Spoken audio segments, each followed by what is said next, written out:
नमस्कार साथियों। आज बात करेंगे एक बच्चे की जो अपना म्यूजिक बैंड बनाना चाहता था, लेकिन अब वो इस दुनिया में नहीं है। उसने आत्महत्या कर ली। उसके पिता एक कामयाब इंजीनियर थे और माँ एक कामयाब डॉक्टर थी। उसके बाद भी उस बच्चे ने आत्महत्या कर ली। पहले बात करेंगे इस एक बच्चे के बारे में और उसके बाद बात करेंगे उन सारे बच्चों के बारे में जो जिंदा तो हैं, लेकिन जैसी जीवंतता के साथ उनका जीवन निकलना चाहिए, वैसा नहीं निकल रहा। जैसी खुशियों के साथ, जैसी ऊर्जा के साथ ये जीवन उन्हें जीना चाहिए, वैसा वो नहीं जी पा रहे हैं। सबसे पहले इस बच्चे की कहानी जानते हैं जिसने आत्महत्या कर ली और जिसकी कहानी कुछ दिनों पहले एक अखबार के पहले पन्ने पर छपी थी। देखिए आपके स्क्रीन पर उस बच्चे की कहानी। नोएडा में बादलों की वजह से सुबह 10:30 बजे भी कुछ अंधेरा सा है। एक डॉक्टर अपने घर का एक कमरा धीरे से खोलती है। यहाँ एक हल्का फटा हुआ पोस्टर है जिस पर लिखा है, अपनी रिस्क पर अंदर आए। माँ लाइट का स्विच दबाते ही पति पर चीखती है, मैंने तुमसे कितनी बार कहा कि बल्ब बदल दो, जाओ नया बल्ब लेकर आओ। ये कमरा पिछले साल आईआईटी एंट्रेंस की पढ़ाई के दबाव में खुदकुशी कर चुके एक युवक का है। माँ कामयाब डॉक्टर है, पिता आईआईटी में पढ़ चुके हैं और अब एक कामयाब इंजीनियर है। पत्नी की डांट खाने के बाद तेज बारिश में ही बल्ब लेने चल पड़ते हैं। पत्नी स्मार्टफोन से फ्लैशलाइट ऑन करती है, बताती है कि ये मेरे बेटे का कमरा है। वो इसे गुफा कहता था। और ये है उसका स्टडी टेबल। मिट्टी से सनी 2 टी-शर्ट बिस्तर पर पड़ी हैं। स्टडी टेबल पर कुछ नोट्स चिपके हैं। कोचिंग का समय लिखा है, कुछ प्रेरक विचार लिखे हैं। माँ बताती है कि ये कमरा उसे ऐसे ही पसंद था। यहाँ की कोई चीज ना हम छूते हैं, ना किसी को छूने देते हैं। कभी पति आ जाते हैं, बल्ब आ जाता है, कमरा रोशनी से भर जाता है। पति कुर्सी खींचकर जैसे ही एडजस्ट करने लगते हैं, पत्नी फिर चीखती है, तुम उसकी कुर्सी क्यों उठा रहे हो?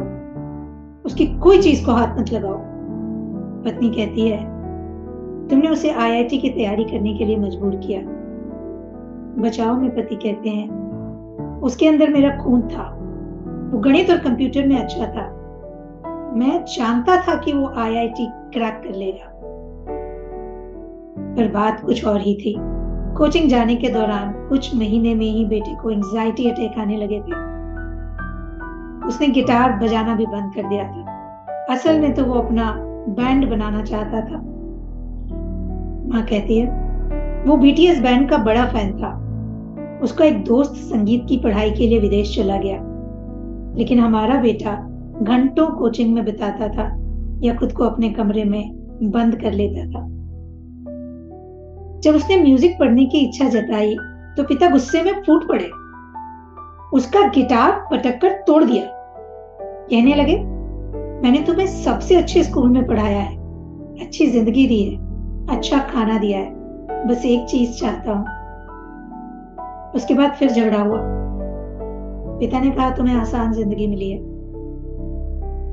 हमने संघर्ष किया है और इसीलिए आज इस मुकाम पर है, पर हमारा बेटा एक फेलियर है।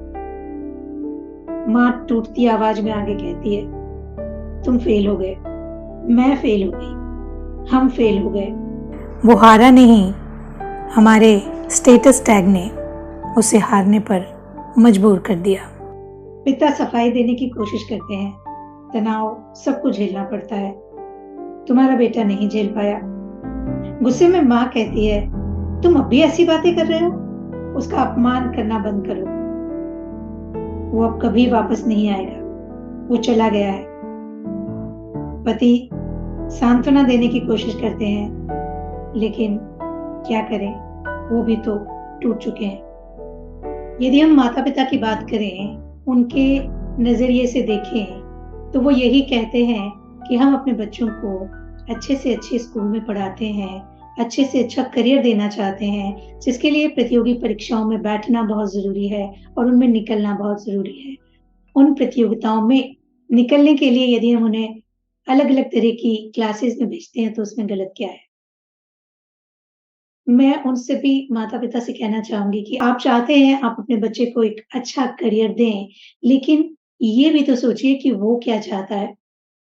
हो सकता है आज से 20 साल पहले करियर को लेके जो सोच होती हो, वो आज नहीं है। और यदि आप ऐसा सोचते हैं कि सिर्फ़ कोचिंग क्लास भेजने से कोई बच्चा किसी एग्ज़ाम में निकल सकता है, तो ये बिल्कुल सही नहीं है। कई बार हम ये सोचते हैं कि हम बच्चों के लिए बेहतर कर रहे हैं, पर असल में हम उनसे वो करवा रहे होते हैं, जो हम नहीं कर पाए और वो भी जो वो बिल्कुल नहीं चाहते। अपने बढ़ते हुए बच्चे के शौक को समझें, उसकी रुचियों को समझें, उसे क्या पसंद है और क्या नहीं पसंद है, उसे समझें।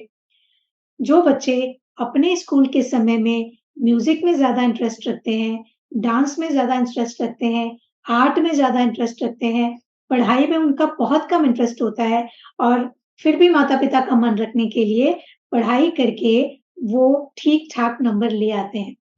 लेकिन मसला तब हो जाता है जब वो ठीक-ठाक नंबर लाने वाले बच्चों को माता-पिता किसी ऐसी कोचिंग में डाल देते हैं, जहाँ घंटों बैठकर पढ़ाई कर सकने वाला बच्चा ही भाग ले तो बेहतर होगा। यदि आपका बच्चा बचपन से कई घंटों तक पढ़ने बैठ सकता है और उसका इंटरेस्ट है, वो उस फ़ील्ड में जाना चाहता है, जहाँ ये कोचिंग क्लासेस उसे ले जा रही हैं, तो ज़रूर उन कोचिंग क्लासेस में डालिए। पर उसका मन नहीं है उस रास्ते जाने का, उस फ़ील्ड में जाने का, तो उसे वो करने के लिए मदद करिए। उस करियर का हिस्सा बनने के लिए मदद करिए, जहाँ वो खुश रहेगा।